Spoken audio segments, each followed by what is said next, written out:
लगातार जो है हरियाणा की हर एक छोटी बड़ी अपडेट, हर एक न्यूज़ आप सबके सामने ले करा, दिखाया करा, बताया करा। एक बार फिर आप सबके बीच में मौजूद है भाई। और फिलहाल जो है मेरे साथ जो शख्सियत मौजूद है, प्रद्युमन जोशीला जिनका नाम है। और कैस कहाँ की हरियाणा की जो राजनीति है उनके अंदर आप इनने जो है चाणक्य मांस को बहुत ज़बरदस्त पकड़ है। हर एक चीज़ डेट एंड फैक्ट जो है आज आप ही बातचीत करांगे पूरी राजनीति के ऊपर। तो प्रद्युमन जी पहले तो राम राम। राम राम सभी दर्शकों को नमस्कार। राम राम। एक बड़ा सवाल यो रहा जो मैंने पिछले 10 साल में देखा 2014 और 2019 का चुनाव में, कि जिस टाइम पे विधानसभा चुनाव बाद में हो, लोकसभा चुनाव पहले हो, तो लोकसभा चुनाव के अंदर तो जो है मेरे हल्के की बात करूँ या मेरे जिले की बात करूँ तो चौधरी धर्मवीर सिंह जीत के निकले। और अगर विधानसभा चुनाव जिस टाइम पर आवा तो मैडम किरण चौधरी जीत के निकला। तो यो के अंतर था कि भाई श्रुति चौधरी भी तो मैडम किरण चौधरी की बेटी है, बंसीलाल की पोती है, चौधरी सूर्यवंशी की लड़की है। तो माँ बेटी में इतना डिफरेंस किस तरह है कि विधानसभा में माँ जीत जाए, हर लोकसभा में मतलब कि जो है बेटी हार जाए? देखो, विधानसभा, लोकसभा या कोई भी चुनाव हो, हर चुनाव में अलग परिस्थिति बनती हैं, अलग मुद्दे होते हैं, अलग सिस्टम होता है।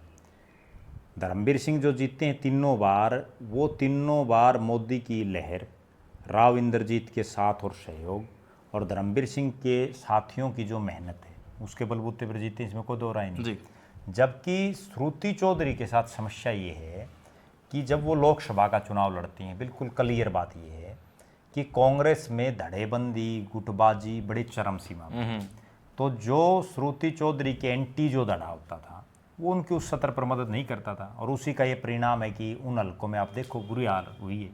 अगर मेरे जिले की बात करते इस साइड तो वो प्रभाव भी जहाँ तक बात है आपके भिवानी जिले की, भिवानी जिले में राष्ट्रीय मुद्दे और प्रदेश के मुद्दे, उन दोनों में दिन रात का अंतर है। दूसरी बात, एक सबसे बड़ी चीज़ ये भी है कि वहाँ श्रुति चौधरी और चौधरी धर्मवीर सिंह का मुकाबला होता है, जबकि विधानसभा में धर्मवीर सिंह के परिवार ने तो किरण चौधरी के सामने जो है एक चुनाव लड़ा है, राजवीर सिंह लाला ने, वो भी निर्दलीय पार्टी से, तो वो भी नहीं था। उसके अलावा तो धर्मवीर के परिवार का कोई लड़ता ही नहीं। बिल्कुल। तो यहाँ कोई तीसरा कैंडिडेट आ जाता है। और मैं जो समझ पा रहा हूँ, अक्सर बड़े नेता कोई भी हों, उनमें इस तरह की एक इंटीमेसी उनके कार्यकर्ताओं में भी बन जाती है, भाई या तो हमारे वाला रिया या कोई तीसरा पैदा ही नहीं होना चाहिए। और उसी का परिणाम ये है, आप बड़ी गौर करने वाली एक बात बताता हूँ आपने, जब 2019 का विधानसभा चुनाव था जी।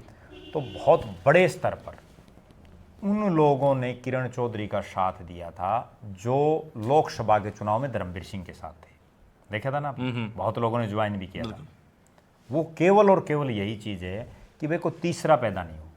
भाई क्या था धर्मवीर का किरण, बस उसमें भी एक, हर तुसाम में बहुत लोग मेरे को ऐसे मिलते हैं, आपको मिले होंगे, जो आज भी ये बात कहते हैं दावे के साथ, भाई इस मैडम नगर को हरास के तो धर्मवीर हरास के कहे ना। वो क्यों कहें? क्योंकि इस धर्मवीर ने मैडम के ससुर को हरा रखे है, मैडम के पति को हरा रखे है, मैडम की बेटी को हरा रखे है। और मैडम इसलिए नहीं आ रही क्योंकि धर्मवीर और मैडम का कभी मुकाबला ही नहीं हुआ। ठीक है, अगर कभी हो गया मुकाबला तो जैसा लोग कहते हैं क्या पता हो जाए। तो आप अब जो यो था, जैसे अब लोकसभा चुनाव में मैडम किरण चौधरी और चौधरी धर्मवीर सिंह साथ दिखाई दी। मैडम बेशक कांग्रेस में हो, लेकिन ये था कि भाई मैडम धर्मवीर साथ में है। और क्योंकि रावदान सिंह के चौधरी धर्मवीर सिंह अगेंस्ट खड़े थे, और यूँ मानना जा है कि रावदान सिंह और मैडम किरण चौधरी की भी आपसी में जो है दो फाड़ हैं, लेकिन इतना सपोर्ट मैडम नहीं दिलवा पाई। उससे ज़्यादा मानो कि चौधरी धर्मवीर सिंह ने मैडम का साथ दिया है विधानसभा चुनाव में, या कह लो कि श्रुति चौधरी का सपोर्ट चौधरी धर्मवीर सिंह के ज़्यादा वोट आए हैं। तो इसका क्या कारण रहा? नहीं, उसका कारण तो सीधा ये है ना भाई, किरण चौधरी तो उस समय कांग्रेस में थी। अपनी पार्टी में रहते हुए आप दूसरे कैंडिडेट की कितनी मदद कोई आदमी कर सकता है?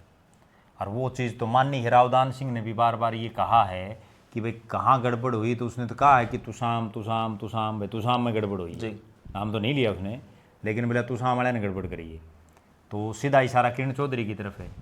तो उस समय वो कांग्रेस में थी।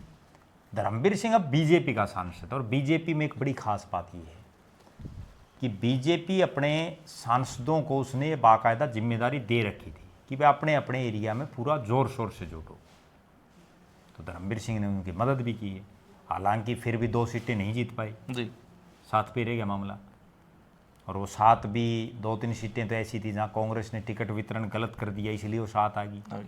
अगर कांग्रेस ठीक ठाक कैंडिडेट उतारती तो 7 से भी कम होती। अब भिवानी की सीट थी जी वो भी कहीं ना कहीं मनु लगे कि जो है ना गलत टिकट वितरण हुआ है, क्योंकि गठबंधन की टिकट किसान ने तन दी गई थी। नहीं, उसमें सबसे बड़ी बात तो ये थी कि वो टिकट जैसे कम्युनिस्ट पार्टी के पक्ष में आ गई, लेकिन आप ये देखिए कि कम्युनिस्ट पार्टी और शहरी सीट, और वहाँ से चुनाव लड़ रहे सागवन गांव के जो तोशाम हल्के में। अगर ये टिकट देनी ही थी कम्युनिस्ट पार्टी को तो तोशाम से देते थे, बिल्कुल। और तोशाम से उसी कामरेड को लड़ा देते। कामरेड ओम प्रकाश धूमन जो लड़ा है सागवन गांव का, उसी को तोशाम से लड़ा देते। और या फिर अगर कामरेडों को टिकट देनी थी तो फिर भिवानी शहर में जब कोई कैंडिडेट उनके पास लोकल था ही नहीं तो फिर किसी और हल्के में दे देते। बिल्कुल। कामरेड तो बहुत जगह ठीक ठाक पोजीशन में भी हैं, जी। तो वहाँ दे देते। कहीं ना कहीं मुझे ये कहने में भी कोई संकोच नहीं कि बहुत बार पार्टियाँ इस ढंग से भी टिकट वितरण करती हैं कि वो ये सोचती हैं भाई एक आधा हार गया तो कोई फर्क नहीं पड़ता। मैंने ऐसे ऐसे नेता सुने हैं जो ये कहते हैं भाई 90 जीतने के लिए नहीं ताड़ने हैं, अगर 90 जीत गए तो फिर सरकार कैसे चलेगी, कितने मंत्री बनाएंगे, कितने के कराएंगे, भाई इतने बना दो कि बस इतने 50 के आसपास रखने हैं, फालतू जरूरत को नहीं। क्योंकि वो मंत्री भी अब वो कानून बन गया कि 13 से ऊपर मंत्री नहीं बना सकते आप, ठीक है। तो कहीं ना कहीं इसलिए सारी पार्टियों के नेता किसी ना किसी स्तर पर कोई ना कोई अपनी मैनेजमेंट कर लेते हैं।